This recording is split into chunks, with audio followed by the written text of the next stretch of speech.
gorilla is coming up. It's quantum computing. If you're sure of it, I was talking to someone on a different podcast, and this person and this agency is into quantum computing. They are working for IBM as well, and IBM owns about 6 quantum computers.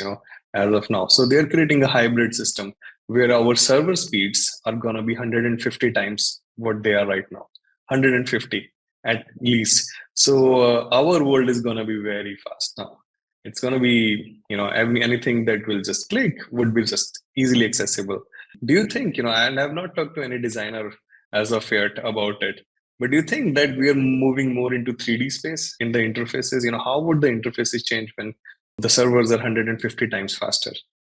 Yeah, I don't think, I mean, performance is massively important on websites because of people's short attention spans, etc. But I don't feel that server speeds are going to be a primary. I think we've almost crossed that barrier. There's no reason that the problem we face now is not to do with server speeds, it's to do with connectivity speeds.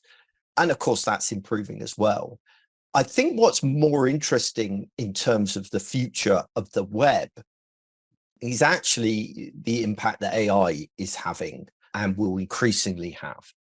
That I think the role of websites, individual websites, is going to probably quite radically change. So at the moment, the majority of people still go to a website to find information. Sure, Google will surface some information directly within it, and so there's less need to click through to a website. But I think increasingly, as we have these conversational interfaces and these large language models, the most of our interactions to gain information will actually be via those models and the interface, those conversational interfaces with those models. I don't think that's going to replace websites. For a start, those large language models are going to need to train off of something.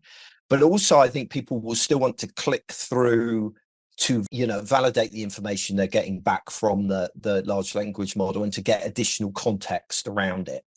So what all this means is that I think that jump in computing power that you were talking about, really the benefit is mainly going to become around the response time of these large language models. That at the moment there is a delay in them responding to you. I think that delay will become less and less significant over time. So those conversations will become much more natural over time, and we will rely less on visiting individual websites to get answers to very specific questions. They'll become more of a research tool, a context tool, etc.